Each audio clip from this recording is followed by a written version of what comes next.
Hi Una. Hi Donna. It's Bukukom Komobu. Now, we are getting close to one of my favorite holidays, which is Halloween. I know that it's not really celebrated in Seoul, but maybe someday you can join me for it. Until then, tonight's continued story is The Wonderful Wizard of Oz, Chapter 20, The Dainty China Country. While the woodman was making a ladder from wood which he found in the forest, Dorothy lay down and slept, for she was tired by the long walk. The lion also curled himself up to sleep, and Toto lay beside him. The Scarecrow watched the woodman while he worked, and said to him, "I cannot think of why this wall is here, nor what it is made of." "Rest your brains and do not worry about the wall," replied the woodman. "When we have climbed over it, we shall know what is on the other side." After a time, the ladder was finished. It looked clumsy, but the Tin Woodman was sure it was strong enough and would answer their purpose. The Scarecrow waked Dorothy and the Lion and Toto, and told them that the ladder was ready.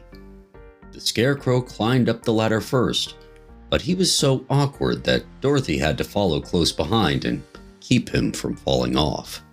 When he got his head over the top of the wall, the Scarecrow said, "Oh my!" "Go on," exclaimed Dorothy. So the Scarecrow climbed farther up and sat down on the top of the wall. And Dorothy put her head up over and cried, "Oh my!" just as the Scarecrow had done. Then Toto came up and immediately began to bark, but Dorothy made him be still. The lion climbed the ladder next, and the Tin Woodman came last. But both of them cried, "Oh my!" as soon as they looked over the wall.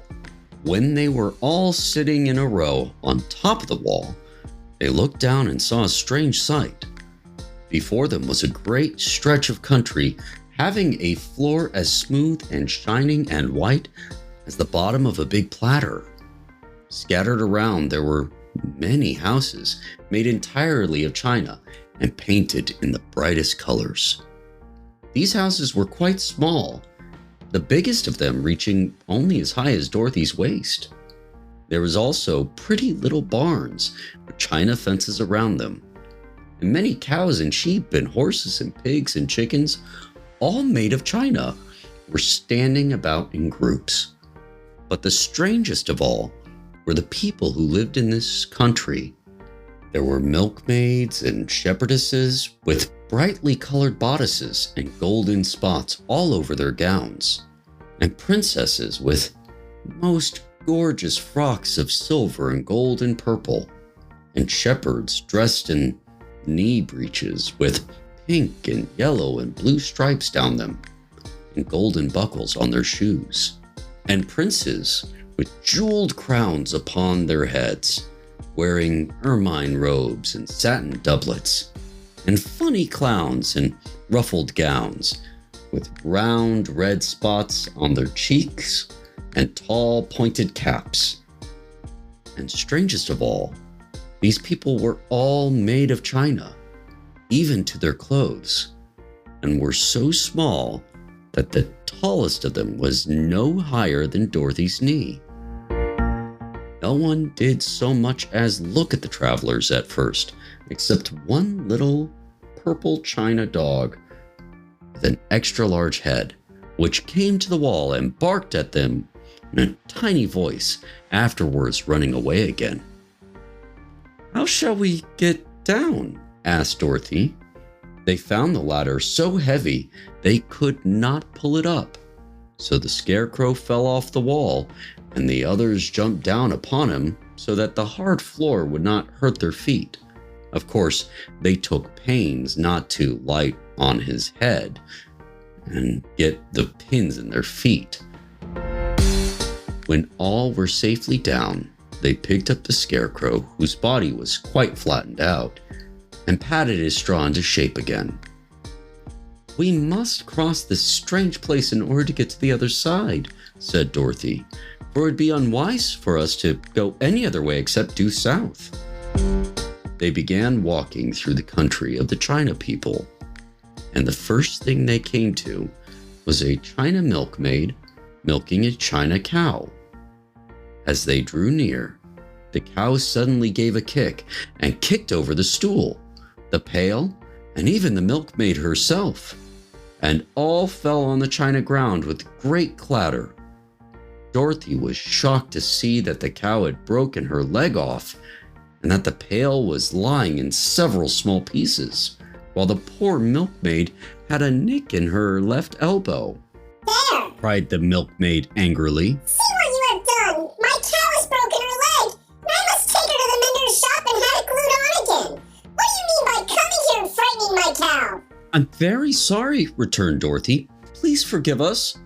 But the pretty milkmaid was much too vexed to make any answer.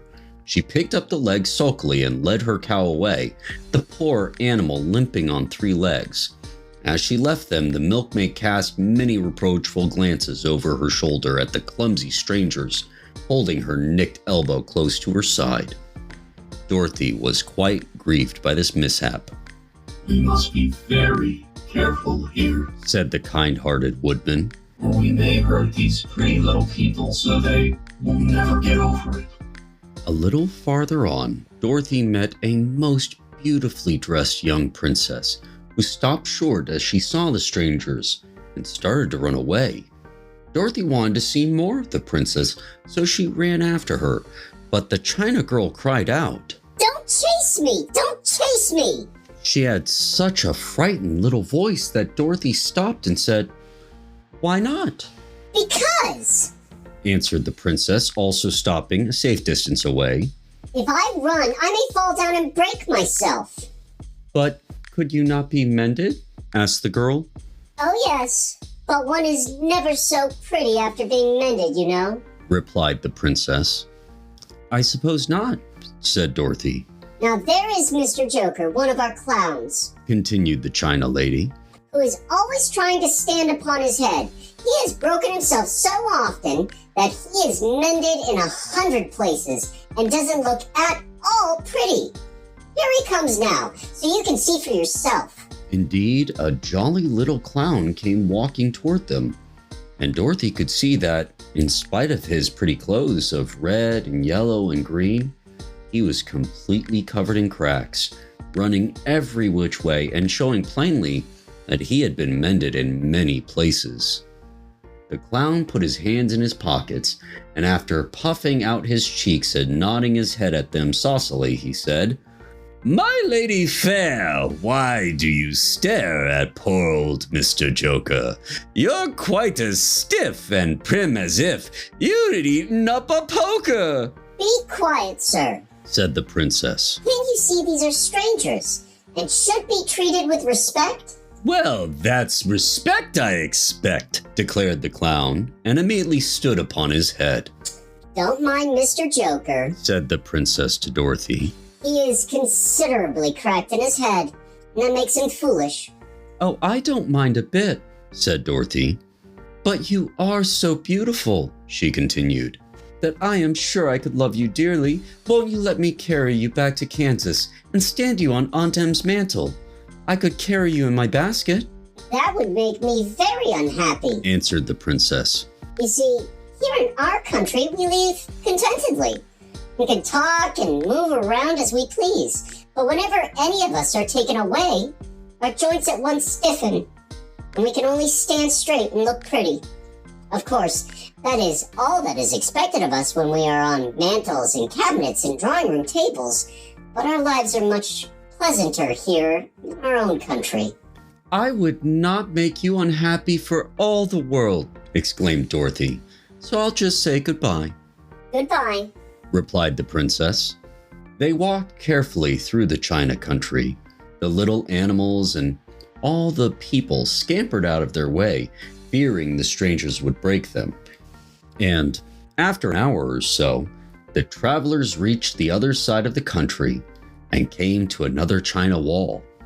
It was not so high as the first, however, and by standing upon the lion's back, they all managed to scramble to the top. The lion gathered his legs under him and jumped on the wall. But just as he jumped, he upset a China church with his tail and smashed it all to pieces. That was too bad, said Dorothy. But really, I think we were lucky in not doing these little people more harm than breaking a cow's leg in a church. They are all so brittle. They are indeed, said the Scarecrow. And I am thankful I am made of straw and cannot be easily damaged. There are worse things in the world than being a scarecrow. Well, that is all for tonight. Sweet dreams, Donna. Sweet dreams, Una. And remember, we love you, we miss you, and we can't wait to see you soon.